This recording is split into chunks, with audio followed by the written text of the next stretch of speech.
Hello guys, this is हर्ष। स्वागत करता हूं आप सभी का मैथ्स ट्यूटोरियल्स पर। जैसा कि एमपी गवर्नमेंट की एमपी पटवारी वैकेंसीज़ को देखते हुए हमको पटवारी की क्लास स्टार्ट करनी थी, तो आज से शुरू कर रहे हैं हम पटवारी की क्लास। इस क्लास में हम मेनली मैथमेटिक्स और रीजनिंग का पार्ट कवर करेंगे। सबसे पहले एक बहुत ही महत्वपूर्ण, सबसे ज़्यादा स्कोरिंग टॉपिक है लाभ एंड हानि, ठीक है, प्रॉफिट एंड लॉस। इसको स्टार्ट करेंगे बहुत ही बेसिक तरीके से, धीरे धीरे करके एक एक टाइप समझेंगे इसका। देखिए, सबसे पहले इसको चैप्टर को समझने के लिए हमको कुछ कन्वर्जन्स देखने पड़ेंगे, कैसे प्रतिशत को भिन्न में बदलते हैं, और उनका हम डायरेक्ट इस्तेमाल करेंगे। जैसे कि हमने लिखा 50%। 50% का मतलब होता है 1/2, ठीक है। फिर हमने लिखा 33 सही 1/3%, इसका मतलब होता है 1/3, ठीक है। ये कन्वर्जन कैसे कर रहे हैं ये भी समझ सकते हैं आप। 50%, ठीक है, तो हमने लिखा 50% हटता है तो बटे में 100 आता है, और इसको काट दिया तो 50 से कम 50, 50 दूनी 100, तो ये आ गया 1/2, ठीक है। इस तरीके से सारे कन्वर्जन हो जाते हैं, ठीक है। आप चाहें तो इसको भी चेक कर सकते हैं।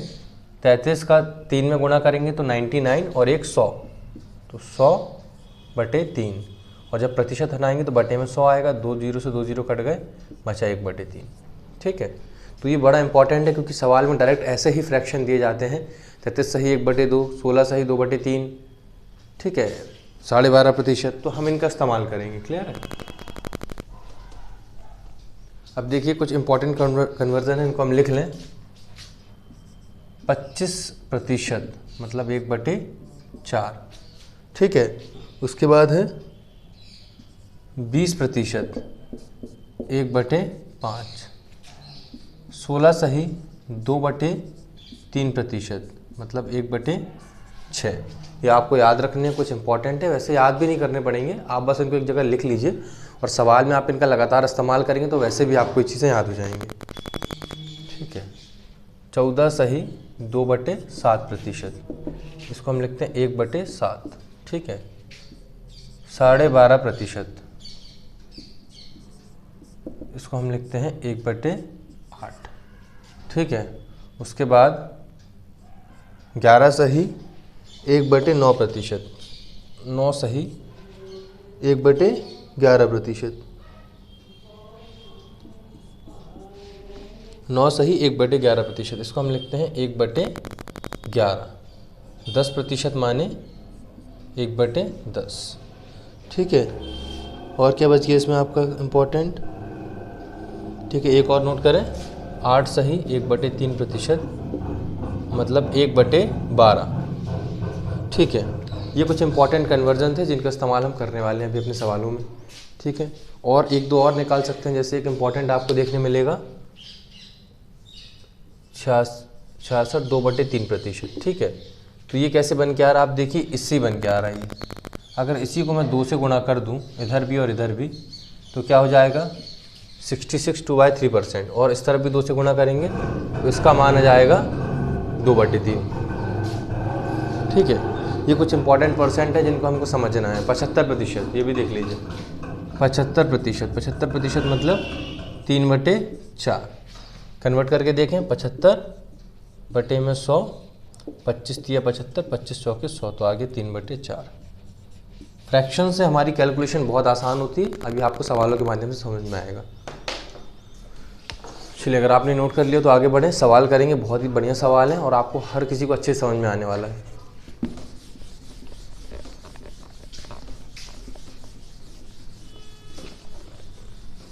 ठीक है,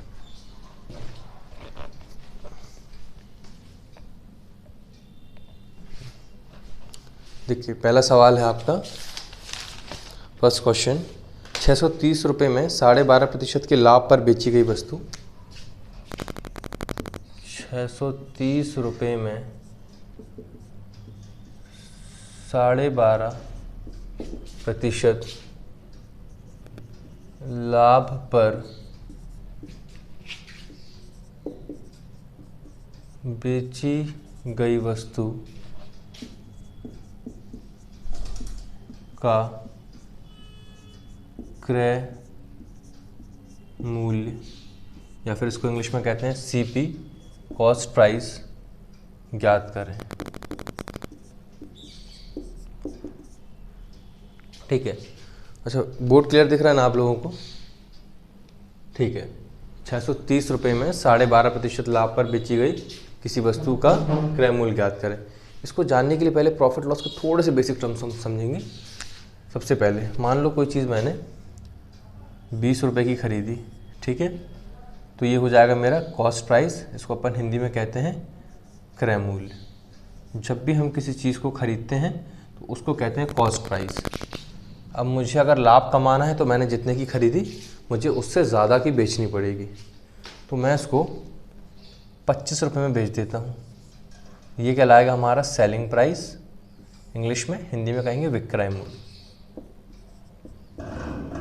क्रय और विक्रय मूल्य का आपको प्रॉपर नॉलेज होना चाहिए, नहीं तो दिक्कत होगी। जिस कीमत पे हम कोई चीज़ खरीद रहे हैं वो क्रय मूल्य कॉस्ट प्राइस, और जिस कीमत पे हम कोई चीज़ बेच रहे हैं वो विक्रय मूल्य सेलिंग प्राइस। अब आप देखेंगे 20 की चीज़ को 25 में बेचा, मतलब हमको 5 रुपये का फ़ायदा हुआ। ये हो गया हमारा प्रॉफिट, या फिर इसको हम कहेंगे लाभ। ठीक है, ये हमारा लाभ हो गया। 20 रुपये की कोई चीज़ थी, 25 रुपये में बेचा, 5 रुपये का लाभ कमाया। रुपये में लाभ 5 रुपये है, ठीक है। आप यहाँ सब जगह रुपये लगा सकते हैं। रुपये में लाभ कितना है? 5 रुपये। पर अगर मैं आपसे पूछ लूँ कि वास्तविक मुझे लाभ प्रतिशत कितना हुआ है, अगर मैं आपसे पूछ लूँ कि मुझे लाभ प्रतिशत कितना हुआ, तो एक बात इसको नोट कर लें, लाभ प्रतिशत हमेशा, जब तक कि ना बोला गया हो सवाल में, कॉस्ट प्राइस यानी क्रय मूल्य पर निकाला जाता है। लाभ प्रतिशत हमेशा क्रय मूल्य पर निकाला जाता है। तो देखें, मुझे 5 रुपये का लाभ प्रतिशत कैसे निकालेंगे? 5 रुपये का लाभ हो रहा है, हम इसको क्रय मूल्य पे निकालते हैं। क्रय मूल्य क्या था हमारा? 20। क्रय मूल्य था हमारा 20, ठीक है, और गुणे 100। 20 एकम 20, 20 पंचे 100, 55 25, मतलब मुझे 25% का लाभ हो रहा है। मुझे 25% का लाभ हो रहा है। तो लाभ हमेशा क्रय मूल्य पे निकाला जाता है, जब तक कि सवाल में अलग से स्पेसिफाइड ना किया जाए कि आपको जो लाभ है वो विक्रय मूल्य पर निकालना है। हाँ, अगर सवाल में खुद ही बोल दिया जाए कि विक्रय मूल्य पर निकालें, तो हम 25 की जगह नीचे विक्रय मूल्य 25 ले लेंगे, 20 की जगह 25 ले लेंगे, ठीक है। तो इस बात को ध्यान रखें, लाभ क्या होता है और लाभ कैसे निकाला जाता है। तो आप देखेंगे यहाँ से हमको एक फॉर्मूला बन जाएगा, क्रय मूल्य 20, विक्रय मूल्य 25 और लाभ 5। तो क्या हम यहाँ से एक फॉर्मूला बना सकते हैं कि लाभ माने प्रॉफिट कैसे निकलता है? विक्रय मूल्य selling price minus cost price. ये हमने एक फॉर्मूला बना डाला, profit is equal to selling price minus cost price. लाभ बराबर विक्रय मूल्य माइनस क्रय मूल्य। हमेशा लाभ में विक्रय मूल्य ज़्यादा रहेगा, क्योंकि लाभ तभी होगा ना जब आप कोई चीज़ खरीदें और उससे ज़्यादा की बेचें, तब आपको लाभ होगा। तो लाभ हो जाएगा profit is equal to selling price minus cost price. अब इसी को थोड़ा सा चेंज कर देते हैं हम, ठीक है, इसी को थोड़ा सा चेंज कर देते हैं। अब हमने कहा हमने कोई चीज़ 20 रुपये की खरीदी थी, लेकिन हम उसको अब 15 रुपये की बेच रहे हैं, ठीक है, या हम उसको 10 रुपये की बेच रहे हैं, ठीक है। हमने कोई चीज़ 20 रुपये की खरीदी थी और उसको हम 10 रुपये की बेच रहे हैं, या और अच्छा कर लेते हैं, इसको अपन 12 रुपये की बेच रहे हैं। तो आप देखेंगे कि मैंने 20 रुपये की चीज़ खरीदी, 12 रुपये की बेची है, मुझे घाटा लग रहा है ना। आप सभी समझते हैं इतनी चीज़ कि कोई चीज़ मैंने 20 रुपये की खरीदी है और अगर 12 रुपये की, ये पेन है, मैंने 20 का खरीदा, थोड़ा यूज्ड हो गया तो मैंने उसको 12 रुपये का बेच दिया, मुझे यहाँ पे घाटा लग रहा है। घाटा कितने रुपए का लग रहा है? 8 रुपये का, तो इसको मैं लिखूँगा -8। फिर ये हमारा कॉस्ट प्राइस, ये सेलिंग प्राइस, ये हमारा इस बार लॉस रहेगा, यानी कि हानि, ठीक है, ये हमारा हानि निकल गया, लॉस। जब कोई चीज़ हमने खरीदी और उस खरीदी कीमत से कम की बेची तो हमको हानि हुई, ठीक है। लॉस हमारा कितना हो गया? 8 रुपये का हमको लॉस हो गया। अब सेम सवाल आता है कि जैसे हम लाभ प्रतिशत निकालते थे वैसे हानि प्रतिशत भी निकाल सकते हैं। कई लोग क्या करते हैं, स्मार्ट बनते हैं, हानि प्रतिशत को विक्रय मूल्य पर निकाल लेते। नहीं, हानि प्रतिशत के लिए भी वही सेम सूत्र है, वही फॉर्मूला है। हानि हो या अथवा लाभ हो, दोनों को हम कॉस्ट प्राइस या विक्रय मूल्य पे निकालते हैं। जैसे कि अब हानि हमको 8 रुपये की हो रही है, तो हमने लिखा 8, हमारा क्रय मूल्य कितना है? 20 और गुणे 100, तो ये 5 बार में कटा, 5 8 40, मतलब हमको 40% की हानि हो रही है। हमको हानि कितनी हो रही है? 40% की। लाभ कितना हो रहा था? 25% का। तो लाभ हो चाहे हानि हो, दोनों को हम क्रय मूल्य पे ही गणना करते हैं। क्रय मूल्य पे निकालने का मतलब है हम नीचे जो है यहाँ पे कॉस्ट प्राइस लेते हैं, ठीक है। तो यहाँ से हम एक फॉर्मूला हानि के लिए भी बना सकते हैं। हानि के लिए क्या फॉर्मूला बनेगा? भाई 8 रुपये की हानि हो रही है। 8 रुपये कैसे निकाला, 20 में से 12 घटा के। तो हम यहाँ से निकाल सकते हैं कि लॉस बराबर cost price minus selling price. ये हमने एक फॉर्मूला बना लिया लॉस के लिए। प्रॉफिट के लिए क्या था, प्रॉफिट के लिए था selling price minus cost price. ये फार्मूला प्रॉफिट के लिए था और ये लॉस के लिए। ठीक है, ये फार्मूले काफ़ी हेल्प करेंगे आपको, इनको रटना नहीं है, बस समझना है। ठीक है, जैसे जैसे इनका उपयोग आता जाएगा हम इसको करते जाएंगे। तो हमने 2 चीज़ें सीखी, जब हम कोई चीज़ खरीदते हैं और ज़्यादा की बेचते हैं तो हमको लाभ होता है, और लाभ बराबर होता है विक्रय मूल्य माइनस क्रय मूल्य। और जब हम कोई चीज़ खरीदते हैं और उससे कम कीमत में बेचते हैं तो हमको हानि होती है, हानि होती है क्रय मूल्य माइनस विक्रय मूल्य। लाभ प्रतिशत कैसे निकालते हैं, तो इसके लिए भी हम एक फॉर्मूला बना के लिख लेते हैं साइड में।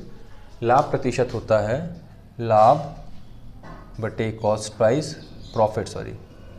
प्रॉफिट गुणे 100। ठीक है, हिंदी में लिखेंगे इसको हम लाभ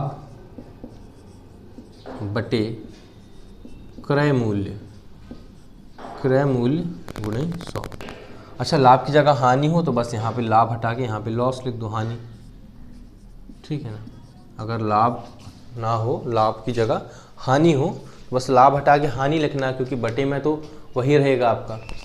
तो आई होप आप लोगों को इतनी बातें समझ में आई कि लाभ हानि क्या है, लाभ प्रतिशत कैसे निकालते हैं, हानि प्रतिशत कैसे निकालते हैं। अगर इतना क्लियर है, एक सवाल अपन करके देखते हैं, अगला सवाल आप लोग से डेफिनेटली बनेगा।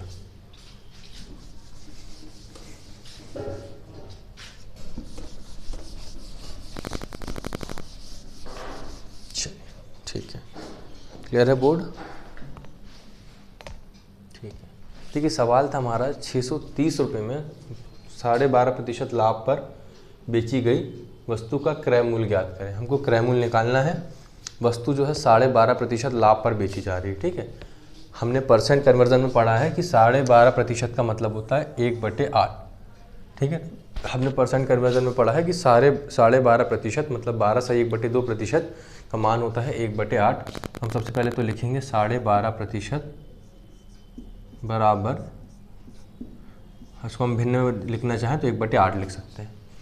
देखिए 12.5% लाभ पर, इसका मतलब समझना। अगर आप ये फ्रैक्शन को कैसे ब्रेक करते हैं अगर ये समझ गए तो प्रॉफिट लॉस, परसेंट, ये सब चैप्टर आपके लिए बहुत आसान बन जाएंगे।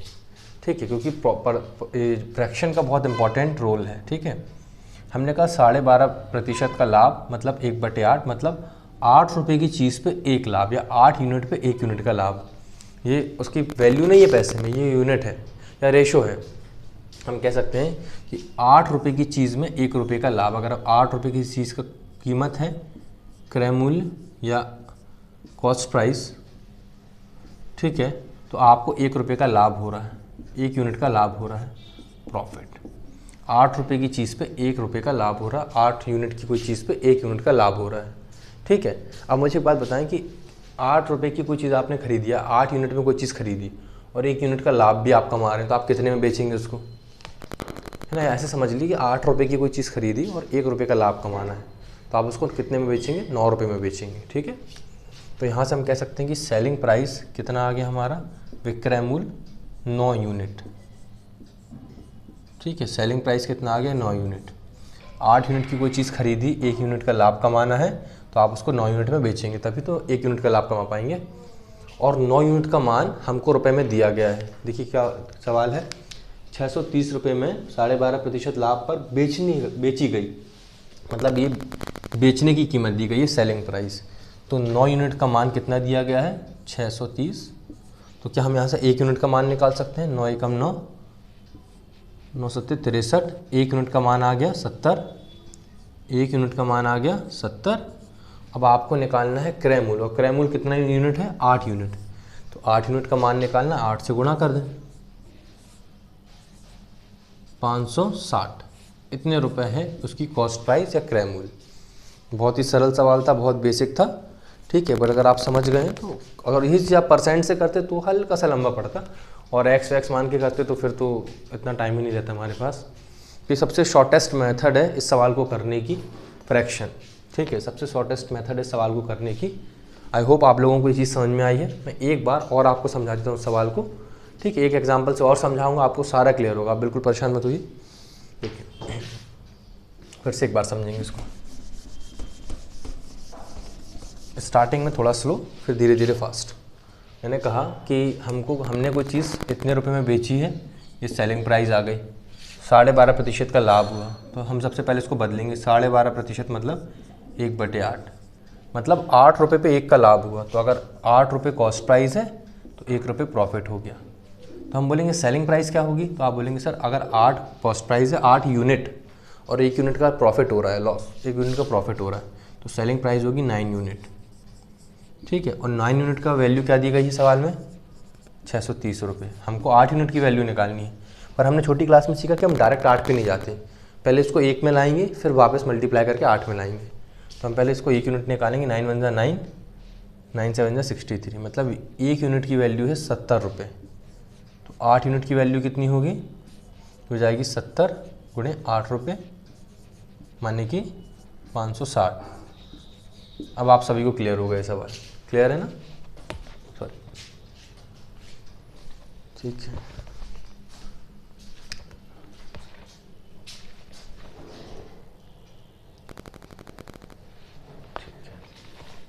चलिए, आई होप आप सभी को ये सवाल समझ में आया है। अगर इस सवाल समझ में आ गया, एक सवाल मैं बोर्ड पे लिख रहा हूँ, आप साथ ही साथ सॉल्व करिए, फिर मैं बताऊंगा उसका सोल्यूशन।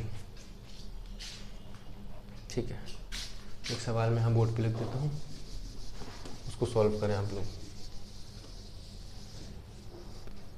सवाल है 1470 रुपये में 1470 रुपये में 16 सही 2/3 16.2/3% लाभ पर बेची गई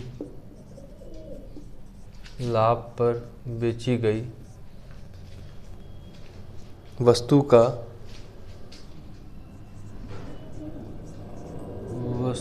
का क्रय मूल्य ज्ञात करें।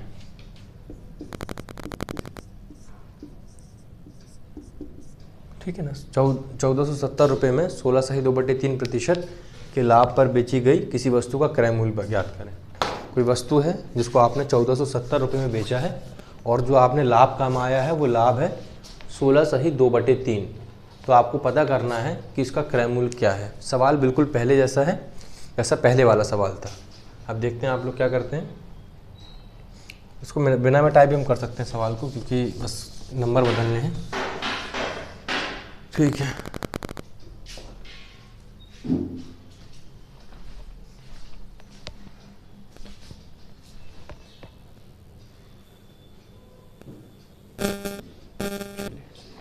ठीक है, आवाज़ क्लियर है आप लोगों को। तो देखिए, मैंने कहा कि इस बार हम ये 1470 में बेच रहे हैं, तो ये हमारा सेलिंग प्राइस या विक्रय मूल्य हो जाएगा। ठीक है, 1470 हमारा सेलिंग प्राइस या विक्रय मूल्य हो जाएगा। 16 सही 2/3% का लाभ। तो कन्वर्जन अगर हम याद करें, कन्वर्जन क्या होता है, कन्वर्जन 16 सही 2/3% का मतलब होता है 1/6। सही लिखा है, 16 सही 2/3% का मतलब होता है 1/6। अब हम क्या करेंगे, हमने कहा कि हमको 6 में 1 का लाभ हो रहा है। अगर हम कोई चीज़ 6 यूनिट है उसकी कीमत, तो हमको 1 रुपये का लाभ यानी प्रॉफिट हो रहा है ना, क्रय मूल्य। तो हमने कहा कि 6 यूनिट की कोई चीज़ है और 1 यूनिट का लाभ हो रहा है। 6 की है, 1 का लाभ हो रहा है, मतलब कितने में बेचा होगा हमने, 7 में बेचा होगा। तो हम कह सकते हैं कि जो 7 यूनिट है, 7 इकाई है, इसका मान सवाल में कितना दिया गया है, 1470, है ना। 6 की कोई चीज़ है, 1 का लाभ हो रहा, मतलब जो आपका SP है या विक्रय मूल्य क्या हो जाएगा, 7 यूनिट। ठीक है ना, 7 यूनिट। तो 7 यूनिट की कोई चीज़ है, 1470 का लाभ हो रहा है। यहाँ से हम 1 का निकाल सकते हैं, 7 एकम 7, 7 दूनी 14 और 7 एकम 7, 210 रुपये। मतलब 1 यूनिट का मान है 210 रुपये। हमको क्रय मूल्य 6 यूनिट है, तो हमको 6 यूनिट का मान निकालना है। 6 यूनिट बराबर 210 × 6, आप गुणा कर लें, 0 6 12, 1260 रुपये आपका आंसर आ गया। मतलब हमने कितने रुपए की वो चीज़ खरीदी थी, 1260 की खरीदी थी, 1470 में बेची और हमने 16/2/3 का लाभ कमाया। बताएं क्लियर है कि आपको? ये बहुत ही बेसिक है, बिल्कुल आराम से स्लो स्लो समझा रहा हूँ। मुझे नहीं लगता कि इससे स्लो समझाने की आपको ज़रूरत है। ठीक है, तो आई होप ये क्लियर है। अगर ये सवाल क्लियर है तो इसी टाइप के सवाल 2-3 और लेंगे, आगे बढ़ेंगे जल्दी से। ठीक है, 16/2/3% का हम लाभ कमा रहे हैं। हमने कहा इसको 1/6 लिख सकते हैं। ये 1/6 कहाँ से लिखा? हमने कन्वर्जन नोट कर चुके हैं पहले। मतलब 6 यूनिट की कोई चीज़ है तो 1 यूनिट का लाभ हो रहा है। 6 यूनिट की चीज़ 1 यूनिट का लाभ हो रहा, मतलब कि हमने उसको 7 यूनिट में बेचा होगा। तो हमने लिखा सेलिंग प्राइस या विक्रय मूल्य 7 यूनिट, और 7 यूनिट का मान सवाल में दिया गया 1470। तो 7 यूनिट बराबर 1470, तो 1 यूनिट बराबर 210 रुपये, काट लिया हमने इसको। ठीक है, अब हमको 6 यूनिट में क्रय मूल्य निकालना है। क्रय मूल्य 6 यूनिट है, तो 6 यूनिट का मान आ गया 210 × 6 मतलब 1260। बिल्कुल सरल सा सवाल था। ठीक है, आगे बढ़ेंगे सवाल में हम। ठीक है, अगला सवाल है हमारा, एक दुकानदार किसी वस्तु को विक्रय मूल्य पर, अच्छा ठीक है, इस बात को, ये बहुत ही शानदार सवाल है आपके लिए। ये सवाल में अक्सर लोग गलतियां करते हैं क्योंकि वो मेन जो पॉइंट है उसको समझते नहीं, और ये बात मैंने आपको पॉइंट कर करके पहले ही बताई है। ठीक है, देखिए सवाल है, एक दुकानदार किसी वस्तु को एक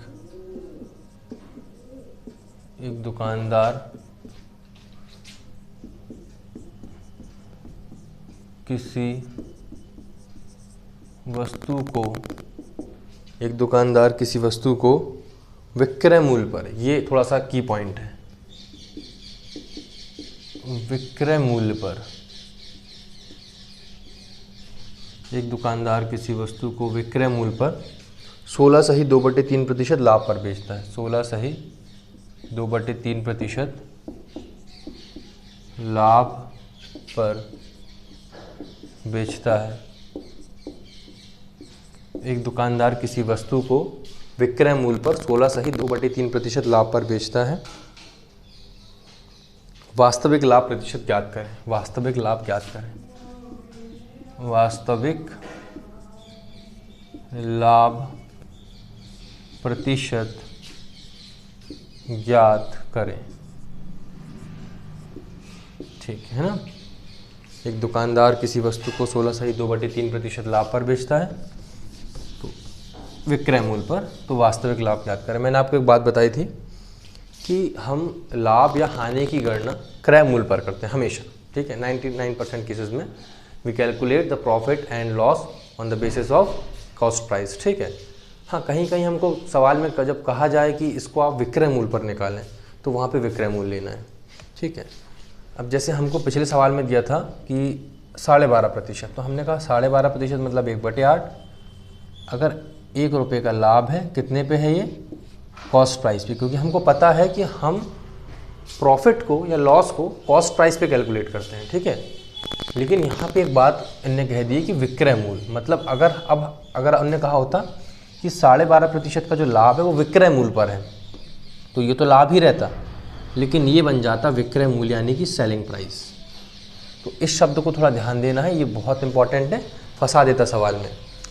ठीक है, हम नीचे कॉस्ट प्राइस क्यों मान रहे थे? क्योंकि जनरली हमको पता है बाय डिफ़ॉल्ट ऐसा होता है कि हम प्रॉफिट को कॉस्ट प्राइस पे ही कैलकुलेट करते हैं। ठीक है, लेकिन इसलिए हम यहाँ पे कॉस्ट प्राइस मानते थे। लेकिन अगर वो कहते हैं कि जो लाभ है आपका, ये लाभ सेलिंग प्राइस पे निकाला गया है, तो नीचे वाली चीज़ हमारी सेलिंग प्राइस हो जाएगी। ठीक है, इतना समझ में आया? तो इस सवाल आप लोग आराम से कर लेंगे। सवाल है कि एक दुकानदार किसी वस्तु को विक्रय मूल्य पर 16/2/3% के लाभ पर बेचता है। विक्रय मूल्य इंपॉर्टेंट, तो हम बोलेंगे कि पहले तो 16/2/3% लिखा, इसका मतलब होता है 1/6। 16/2/3% का मतलब हो गया 1/6।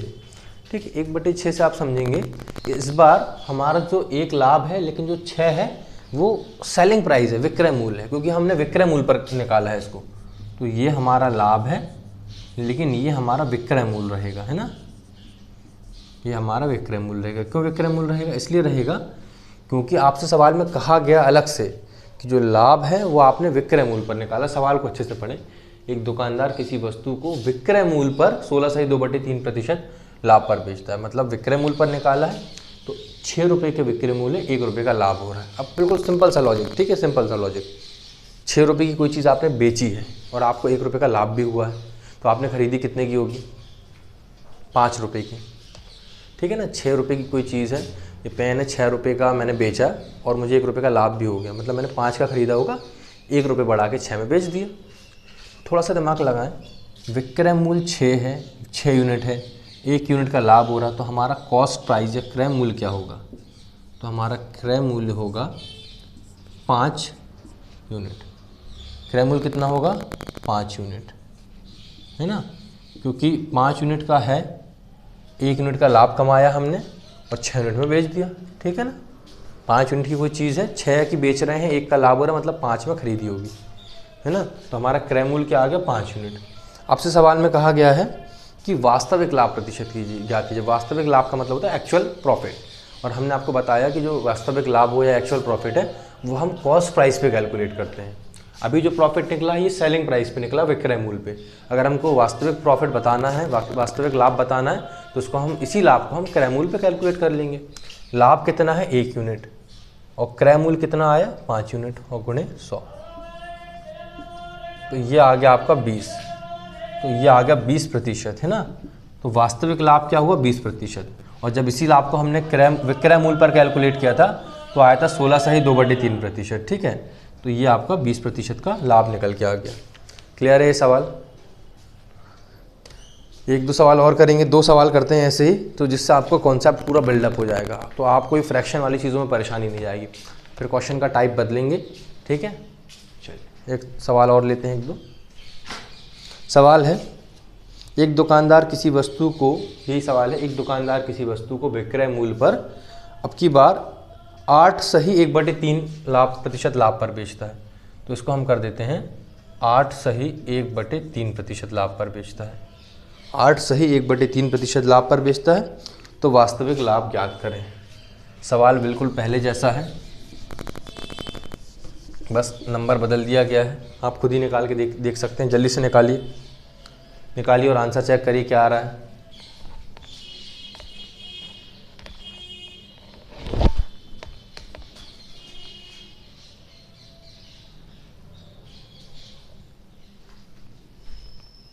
ठीक है, एक दुकानदार किसी वस्तु को 16 सही 2/3% 8 सही 1/3% लाभ पर बेचता है, वास्तविक लाभ ज्ञात करें। चलिए देखते हैं इसको। मैंने कहा कि एक 8 सही 1/3 का मतलब होता है 1/12। 8 सही 1/3 का मतलब होता है 1/12। कन्वर्जन में आपको मैं पहले ही लिखा चुका हूँ, और आपको कन्वर्जन सिर्फ इतने ही नहीं, आप अलग से निकाल के, आप खुद निकाल के देखिए कन्वर्जन, ये धीरे धीरे याद हो जाएंगे। और जब ये याद होगा तो मैथ्स आपकी ऐसे बहुत आराम से रिलैक्स में निकलेगी, क्योंकि जैसे परसेंट आपका टॉपिक हो गया, उसमें इसी का इस्तेमाल होना है। एवरेज में भी बहुत इस्तेमाल होगा, एलिगेशन में बहुत इस्तेमाल होगा, ठीक है। तो ये सब चीज़ें आपस में कनेक्टेड हैं। तो अगर आप ये चीज़ सीख जाते हैं, एक्चुअली में एक प्रोसेस, एक तरीका है किसी सवाल को आसान करने का, और आप ये सीख जाते हैं तो बहुत जल्दी आप कर लेंगे सवाल। 1/12 हम 8 सही 1/3% को लिख सकते हैं 1/12। फिर से बात वही है कि विक्रय मूल्य पर कैलकुलेट कर रहा है, तो लाभ हो गया 1 यूनिट और 12 हमारा विक्रय मूल्य होगा, है ना। 12 हमारा विक्रय मूल्य यानी सेलिंग प्राइस होगा, क्योंकि मैंने बताया विक्रय मूल्य पर कैलकुलेट कर रहा है। अगर विक्रय मूल्य नहीं होता तो 12 को हम कॉस्ट प्राइस लेते, क्रय मूल्य लेते, लेकिन इन्हें कहा गया कि विक्रय मूल्य पर, तो 1 का लाभ हो रहा है, 12 का विक्रय है, ठीक है।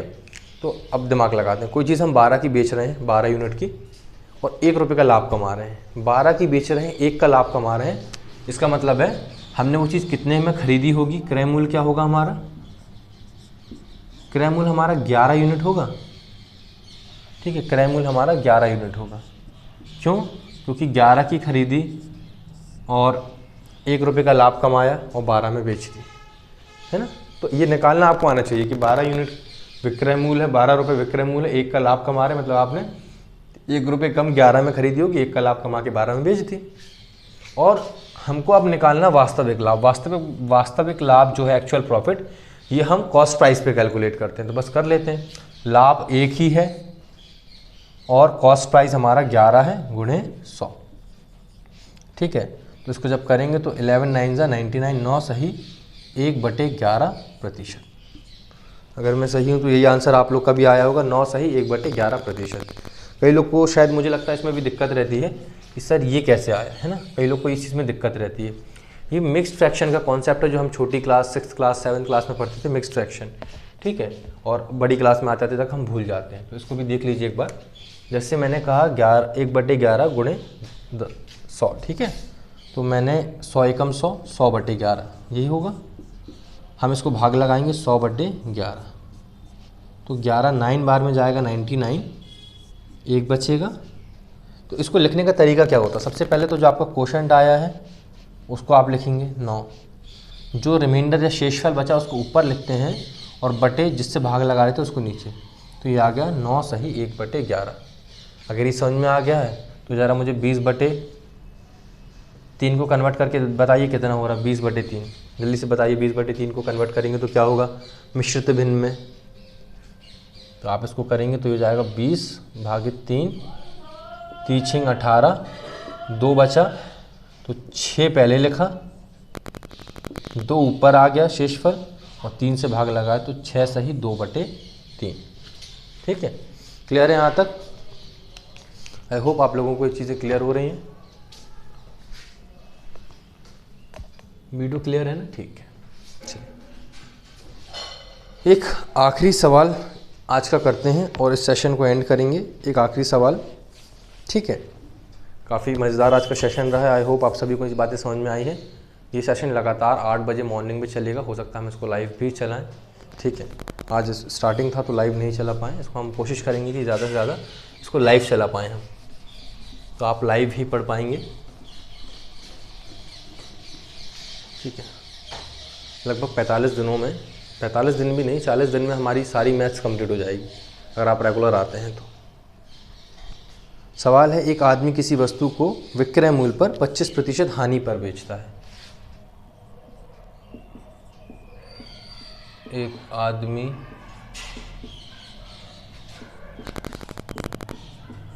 किसी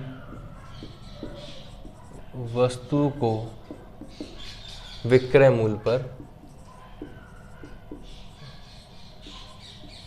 पर 25% हानि पर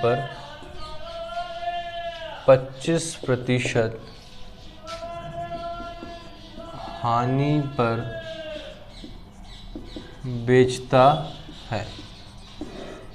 एक आदमी किसी वस्तु को विक्रय मूल्य पर 25% हानि पर बेचता है। वास्तविक हानि ज्ञात करें, हमको निकालना है वास्तविक हानि, वास्तविक हानि, ठीक है। हमको निकालना है वास्तविक हानि, ठीक है। सवाल पहले जैसा है, बस इस बार लाभ की जगह हानि कर दिया है। अगर जिसका कॉन्सेप्ट बिल्डअप बढ़िया है तो वो इसको सवाल को बहुत आराम से कर लेगा, ठीक है। आज थोड़ा सा स्टार्टिंग है, सरल ले रहे हैं, फिर धीरे धीरे इसके लेवल को अप करेंगे। वास्तविक हानि, देखिए विक्रय मूल्य, फिर से कोई बात आ गई, विक्रय मूल्य पर बेच रहा है 25% हानि। तो पहले तो मैंने लिखा 25%, 25% का मतलब होता है 1/4, क्योंकि विक्रय मूल्य पर है तो 1 हो गई हमारी हानि, और क्योंकि ये हानि है ना, और ये हमारा हो गया विक्रय मूल्य, विक्रय मूल्य, ठीक है। तो हम 4 की कोई चीज़ बेच रहे हैं, 1 रुपये की हानि हो रही है। अच्छा, हानि कब होती है? हानि तब होती है जब आपने चीज़ खरीदी ज़्यादा की हो और बेची कम की हो। जैसे ये पेन मैंने 5 का खरीदा और 4 रुपये में बेचा, तो मुझे 1 रुपये की हानि होगी। बिल्कुल, देखिए मैंने कहा हम 4 का बेच रहे हैं और 1 रुपये की हानि हो रही है, मतलब हमने ज़्यादा की खरीदी होगी। जितने का हानि हो रही है उतनी ज़्यादा की खरीदी होगी, तो हमारा क्रय मूल्य क्या निकलेगा? यहाँ से क्रय मूल्य निकलेगा 5 यूनिट। क्रय मूल्य हमारा 5 यूनिट निकलेगा। हमने कोई चीज़ 5 यूनिट में खरीदी और 4 यूनिट में बेची, तो 1 यूनिट का लाभ हो रहा हमको, ठीक है ना। 5 की खरीदी, 4 में बेची, तो लाभ नहीं, हानि हो रही है। तो मैंने कहा 4, ये चीज़ समझ कई लोग कंफ्यूज आते हैं कि सर पहले आप वहाँ पे जोड़ रहे थे, वहाँ सब्ट्रैक्ट कर रहे थे, अब आप जोड़ रहे हैं। तो मैंने कहा ना, देखिए विक्रय मूल्य है, इतने का बेच रहे हैं, 1 की हानि हो रही है, 4 की कोई चीज़ मैं बेच रहा हूँ, 1 रुपये का घाटा हो रहा है, हानि हो रही, तो मैंने 5 की खरीदी होगी और 4 की बेच रहा हूँ तभी तो हानि हो रही है ना। तो क्रय मूल्य आ गया 5 यूनिट। अब आपको वास्तविक हानि निकालनी है क्रय मूल्य पर। मैंने कहा था कि लाभ या हानि दोनों क्रय मूल्य पर निकाली जाती है, तो बस सेम चीज़ है, बस अब आप क्रय मूल्य पर निकाल लीजिए। तो 1 हानि है, क्रय मूल्य 5 गुणे 100, 5 एकम 5, 5 दूनी 20, तो आ गया 20%। मतलब हमको 20% की वास्तविक हानि हो रही है अगर हम इसको क्रय मूल्य पर निकालें, और इसी चीज़ को विक्रय मूल्य पर निकाला तो 25% आया। ठीक है, आई होप आप लोगों की चीज़ें क्लियर हैं। आज का सेशन यहीं तक रखते हैं, जल्दी मिलेंगे नेक्स्ट कल मॉर्निंग 8 बजे। ठीक है, और इस बात को ध्यान रखें कि आप लोग पटवारी की प्रैक्टिस कर रहे हैं। पटवारी का पूरा सिलेबस मैं आपको 40 दिन में कंप्लीट करा दूंगा, मैथ्स प्लस रीजनिंग का दोनों का। आप बस इसी टाइम पे वीडियो ज्वाइन करें और कंटिन्यू पढ़ते रहें।